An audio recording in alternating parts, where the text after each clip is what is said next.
amniga caasimadda oo maalmihii u dambeeyay faraha ka sii baxayay ayaa dowladda federaalka Soomaaliya xal u aragtay in la xiro wadooyinka muhiimka u ah caasimadda dalka taa oo bulshada iskaga kala goosi jireen. xirnaanshaha Muqdisho ayaa saameyn ku yeelatay ganacsiga Muqdisho waxaana maanta u guurgalay mid ka mid ah suuqyada ugu waaweyn ee magaalada Muqdisho ee suuqa Xamarweyne. waxaan kula kulmay qaar ka mid ah ganacsatada suuqa Xamarweyne. Cabdirasaaq Cumar waxa uu iga waramayaa ganacsiga xirnaanshaha wadooyinka saameynta uu u geystay waxa uuna dowladda ka dalbaday in si degdeg ah loo furo wadooyinka. waxaa ayaantan aragnay saameyn aad iyo aad u badan oo ka mid tahay xirnaanshaha wadooyinka magaalada Muqdisho. ganacsiga iyo wadooyinku isku xiran yihiin waan isku baahan yihiin. taas waxa u daliil ah hoos u dhaca ayaantan aan dareemayno isbuucan iyo weegii ka horeeyay.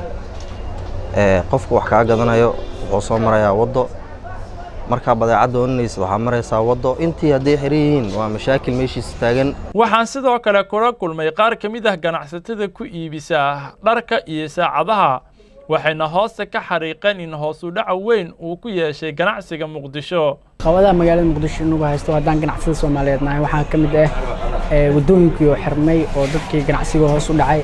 hadda adiga marka ganacsiga hoos u dhacay aniga noo leeyahay jir adeeg iska day horturkii marka bakaare aadeen camal waa ina 3 mooto camal iska badan ina raacno inka baaqane dawladda Soomaali dadka madaxda oo inka sareey iniyo wadooyinka si dhaqso leh ku furan dadka shacabka oo ganacsiga dhaqaaqa si goone waa saameyn ku weeldadi may babalanaha dawladda noo sheegtaa faa'iidii marka hore aad sameey jirteen iyo faa'iidii hadda marka waran eed may waxa hoosan dhacaan ku kooy may babalanaha dawladda Soomaali iniye oo dadka iyo dalka aan shaqeeyta shacabka aan danayta oo waana si faylan ku faa'iideysadaan ganacsiga shal hirmi marka wal usaadigee ka faa'iido la kala hay malle dadkii wadooyinka hirin meel hamarayaan malle kulle saasan ku baaqalayn hoballe.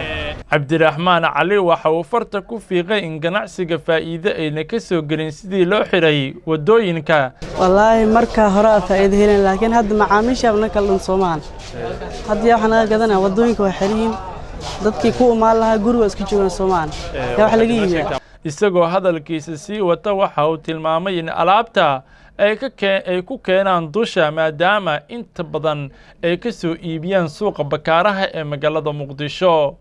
kadib waxauna ii sheegay in dusha ay ku soo qaadaan ayada ugu wacan tahay xirnaanshaha wadooyinka. dhibaato weyn aad weyn waa in kasta horta badan adeeg bakaara laga soo gado gawaari ma lahan marmar baash kala wareeg waaye mootooyinkii wada cariiri waa adeeg kulli dusha ku soo xamaalanaa adeeg dhib rafaata ku keenay alaabta badeecadeyda.